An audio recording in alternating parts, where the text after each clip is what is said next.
Dear friends, welcome to all. This is Sreekumar with U.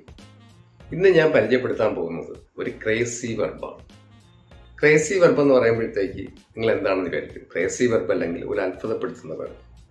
പേടിക്കേണ്ട, നിങ്ങൾക്ക് അറിയാവുന്ന ഹേവാണ്. അത് ക്രേസി വെർബ് അല്ലെങ്കിൽ അത്ഭുതപ്പെടുത്തുന്ന വെർബ് എന്ന് പറയാൻ കാര്യം അത് സാധാരണ വെർബ് പോലെ ബിഹേവ് ചെയ്യും, എന്നാൽ അതിൽ നിന്ന് വ്യത്യസ്തമായിട്ട് ബിഹേവ് ചെയ്യും. അതുകൊണ്ടാണ് അതിനെ ക്രേസി വെർബ് അല്ലെങ്കിൽ അത്ഭുതപ്പെടുത്തുന്ന വെർബ് എന്ന് ഞാൻ പറഞ്ഞത്.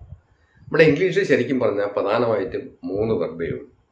അതായത് ബി എന്ന് പറയുമ്പോഴത്തേക്ക് അതിൻ്റെ കൂടെ വരുന്ന ആം, ഈസ്, ആർ, വാസ്, വെയർ ഇങ്ങനെയുള്ള എല്ലാം വരും. ദെൻ ഡു എന്ന് പറയുമ്പോൾ ഡസ് വരും, പിന്നെ ഡിറ്റ് വരും. നെക്സ്റ്റ് ഹാവിൻ്റെ കൂടെ ഹാസ് വരും, പിന്നെ ഹാഡ് വരും. അപ്പം ഇത്രയും അറിയാമെങ്കിൽ മിക്കവാറും ഉള്ള എല്ലാം നമുക്ക് പറയാൻ പറ്റും. ഇനി നമുക്ക് ഈ വീഡിയോയിലേക്ക് പോകാം. അപ്പോഴത്തേക്ക് കൃത്യമായിട്ട് എന്താണ് ഉദ്ദേശിക്കുന്നതെന്ന് നിങ്ങൾക്ക് മനസ്സിലാവും. You have an idea. നിങ്ങൾക്കൊരു ഐഡിയ ഉണ്ട്. You have good friends. You have A garden. You have knowledge in rituals. നിങ്ങൾക്ക് റിച്വൽസിൽ നോളജ് ഉണ്ട്. എന്താണ് റിച്വൽസ്? RITUALS. ആചാരങ്ങളിൽ നിങ്ങൾക്ക് നോളജ് ഉണ്ട്. അപ്പൊ യു വന്നപ്പോൾ ഹാവ് വന്നു. നെക്സ്റ്റ് ഹി ആണെങ്കിലോ he has an idea. He has good friends. He has knowledge in rituals. അപ്പൊ ഇത്രയും വരും. അതായത് ഹി വന്നപ്പോൾ ഹാസ് വന്നു, യു വന്നപ്പോൾ ഹാവ് വന്നു. ചുരുക്കത്തിൽ ഇത്രയും വന്നു. ഐ, യു, വി, ദേ ഇതേപോലത്തെ പ്ലൂറൽ സബ്ജക്റ്റ് ആണെങ്കിൽ ഹാവ് പ്രയോഗിക്കുക. ദെൻ ഹി, ഷീ, ഇറ്റ് അല്ലെങ്കിൽ ഒരാളുടെ പേര് ഇങ്ങനെ വന്നാൽ ഹാസ് ഉപയോഗിക്കുക. ഇത്രയേ ഉള്ളൂ. അപ്പം സിംഗുലർ സബ്ജക്റ്റിന് ഹാസും പ്ലൂറലിന് ഹാവും.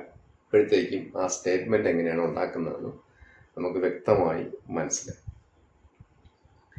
അപ്പം ഇനിയിപ്പോൾ നമ്മൾ ഇതെല്ലാം ഉണ്ടെന്നാണ് പറഞ്ഞത്. ഇനി ഉണ്ടോ എന്ന് ചോദിക്കണമെങ്കിൽ വളരെ ഈസിയാണ്.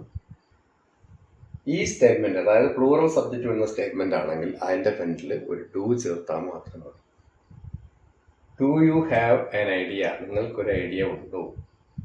Do you have good friends. Do we have A garden. Do they have knowledge in rituals. അപ്പം നമ്മളെ പ്ലൂറലിലുള്ള സ്റ്റേറ്റ്മെൻറ്റ് എഴുതുക. അതായത് പ്ലൂറൽ സബ്ജക്റ്റ് വരുന്ന സ്റ്റേറ്റ്മെൻറ്റ് അതിൻ്റെ ഫ്രണ്ടിൽ ഡു തീർന്നു. ഇനി സിംഗിളാണെങ്കിൽ ഹി ഹാസ് ആൻ ഐഡിയ എന്നുള്ളതാണ് നമ്മുടെ സ്റ്റേറ്റ്മെൻറ്റ്. അതിന് എന്ത് ചെയ്യണം? അതിൻ്റെ ഫ്രണ്ടിൽ ഒരു ഡസ് ചേർക്കണം. ബട്ട് ഡസ് ഹി എന്നിട്ട് ഈ ഹാസിനെ മാറ്റി ഹേവ് ആക്കുക. Does he have an idea ൻ്റെ കാര്യം ഡു, ഡസ്, ഡിറ്റ് ഇതൊക്കെ കഴിഞ്ഞാൽ പിന്നെ വരുന്നത് എപ്പോഴും വെർബിൻ്റെ ബേസ് ഫോം ആയിരിക്കും. ബേസ് ഫോം എന്ന് വെച്ച് കഴിഞ്ഞാൽ എന്താണ്? നമ്മളെ പ്രസൻറ്റിലെ പ്ലൂറൽ ഫോമിനെയാണ് ബേസ് ഫോം എന്ന് പറയുന്നത്. പലപ്പോഴും പറഞ്ഞിട്ടുണ്ട്. അതായത് റൈറ്റ്, പ്ലേ, ഗോ ഇങ്ങനെയൊക്കെ നമ്മൾ വരുന്ന വെർബുകളെല്ലാം പ്ലൂറൽ വെർബുകളാണ്. അതിനെയാണ് ബേസ് ഫോം എന്ന് പറയുന്നത്. അതിനെ സിംഗിളാക്കണമെങ്കിൽ അതിൻ്റെ കൂടെ SOES ഒക്കെ ചേർക്കേണ്ടി വരും. ചുരുക്കത്തിൽ ഡസ്, ഡു ഇതൊക്കെ കഴിഞ്ഞ് കഴിഞ്ഞാൽ വരുന്ന വെർബ് എപ്പോഴും ബേസ് ഫോം ആയിരിക്കും. അപ്പം ശ്രദ്ധിക്കുക. നെക്സ്റ്റ്, അപ്പം നമ്മൾ ഉണ്ടോ എന്ന് ചോദിച്ചു. ഇനി അതില്ല എന്ന് പറയണം. അതിനെ ചെയ്യണമെങ്കിൽ ഇത്രയേ ഉള്ളൂ.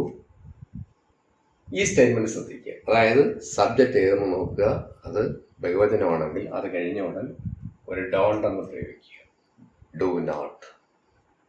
I don't have an idea. എനിക്കൊരു ഐഡിയയും ഇല്ല. വി ആണെങ്കിൽ we don't have an idea. We don't have knowledge in rituals. ചുരുക്കത്തിൽ ഇവിടുത്തെ സബ്ജക്റ്റ് നോക്കുക. അത് പ്ലൂറലാണെങ്കിൽ ഡു നോട്ട് അല്ലെങ്കിൽ ഡോണ്ട് എന്ന് പ്രയോഗിക്കുക. അതോടുകൂടി അതില്ല എന്ന് നമുക്ക് പറയാൻ കഴിയും. ഇനി സബ്ജക്റ്റ് സിംഗിളാണ്. നോക്കാം. He has friends. അവന് ഫ്രണ്ട്സ് ഉണ്ട്. ഇനി ഇല്ല എന്ന് പറഞ്ഞെങ്കിൽ സിംഗിൾ സബ്ജക്റ്റ് ആണെങ്കിൽ ഡസ് പ്രയോഗിക്കുക. He does not have friends. Have എന്തുകൊണ്ട് വന്നു? ഡസ് വന്നു കഴിഞ്ഞാൽ പിന്നെ ബേസ് ഫോമേ വരും. He does not have friends അല്ലെങ്കിൽ he doesn't have friends. Has അല്ല, ഹാവ് ആണ്. അത് പ്രത്യേകം ശ്രദ്ധിക്കുക. ഇത്രയുമാണ് ഇതുമായിട്ട് പറയാനുള്ളത്. അപ്പോൾ സാധാരണ രീതിയിൽ എങ്ങനെയാണോ നമ്മൾ ക്വസ്റ്റ്യൻ ഉണ്ടാക്കുന്നത്, അതിൻ്റെ നെഗറ്റീവ് ഉണ്ടാക്കുന്നത്, അതേ രീതിയിൽ തന്നെയാണ് ഇത് ഇത്രയും വന്നിരിക്കുന്നത്. എന്നാൽ ഹാവ് എന്ന് പറയുന്ന വെർബിന് ഒരു പ്രത്യേകത കൂടി ഉണ്ട്. അതായത് I don't have an idea എന്ന് പറയുന്നതിന് പകരം ഐ ഹാവ് നോ ഐഡിയ എന്ന് പറഞ്ഞാലും ശരിയാണ്. ഗ്രാമറിന്റെ വളരെ ഉള്ളിലേക്ക് പോയാൽ ചെറിയ വ്യത്യാസങ്ങൾ ഉണ്ടാകും. എന്നാലും പ്രാക്ടിക്കലായിട്ട് നമുക്കെങ്ങനെ പറയാം? I have no idea, he has no idea, he has no friends, he has no garden, he has no knowledge in rituals. മനസ്സിലായല്ലോ? അപ്പൊ അങ്ങനെ എളുപ്പത്തിൽ നമുക്കത് പറയാൻ പറ്റും. വെറും ഒരു നോ ചേർത്താൽ മാത്രം മതി. ആ ഹാസ് അല്ലെങ്കിൽ ഹാവ് കഴിഞ്ഞ് നോ, അല്ലെങ്കിൽ ഹാസ് കഴിഞ്ഞു. അങ്ങനെയും ഈ രീതിയിൽ പറയുന്നതിന് പകരം നമുക്ക് പറയാൻ പറ്റും. ഇപ്പൊ ഹാവിന് അങ്ങനെ ഒരു പ്രത്യേകത. ഇനി ഇത് കൂടാതെ ക്വസ്റ്റ്യൻ ചോദിക്കാൻ നമ്മൾ ഇവിടെ ഡു കണ്ടുപിടിച്ചു, ഇവിടെ ഡസ് കണ്ടുപിടിച്ചു. പക്ഷേ ചില അവസരങ്ങളിൽ ഈ ഹാവിനെ എടുത്ത് മുമ്പ് മാറ്റിയിട്ട് അത് ക്വസ്റ്റ്യൻ ആയിട്ട് മാറ്റും. അതായത് ഹാവ് യു ആൻ ഐഡിയ, എനിക്ക് ഐഡിയ ഉണ്ടോ എന്നാണ് എൻ്റെ ചോദ്യം. ഹാസ് ഹി എ ഗാർഡൻ എന്ന് വെച്ച് കഴിഞ്ഞാൽ അവൻ ഗാർഡൻ ആണോന്നല്ല, അവന് ഗാർഡൻ ഉണ്ടോ എന്നുള്ളതാണ്. ഇത് മുമ്പ് ഉപയോഗിച്ചതാണ്. എന്നാൽ പല നോവലിലും ഇങ്ങനത്തെ പ്രയോഗങ്ങൾ കാണാറുണ്ട്. അപ്പോൾ ഇത് ഇത്രയും കണ്ടാലും നിങ്ങളെന്ത് പേടിക്കരുത്, അത് മനസ്സിലാക്കിയെടുക്കണം. അല്ലെങ്കിൽ അതാണോ ഇതാണോ എന്നൊക്കെ പറഞ്ഞ് നമുക്കൊന്നും മനസ്സിലാവാതിരിക്കും. അവസാനം പേടിക്കും ഇതൊക്കെ ഭയങ്കര റൂളാണെന്ന് വിചാരിക്കും. അങ്ങനെയല്ല. ഇനിയും ഹാവിന് പല അർത്ഥങ്ങളുണ്ട്. അതായത് നമ്മൾ ഫുഡിനോടനുബന്ധിച്ച് കുറേ അർത്ഥങ്ങളുണ്ട്. അങ്ങനെ പല ഇതുണ്ട്. അത് നമുക്ക് അടുത്ത വീഡിയോ നോക്കാം. ഓക്കെ, ഇത് ഇഷ്ടപ്പെട്ടെങ്കിൽ സബ്സ്ക്രൈബ് ചെയ്യുക, സപ്പോർട്ട് ചെയ്യുക. This is Sreekumar signing.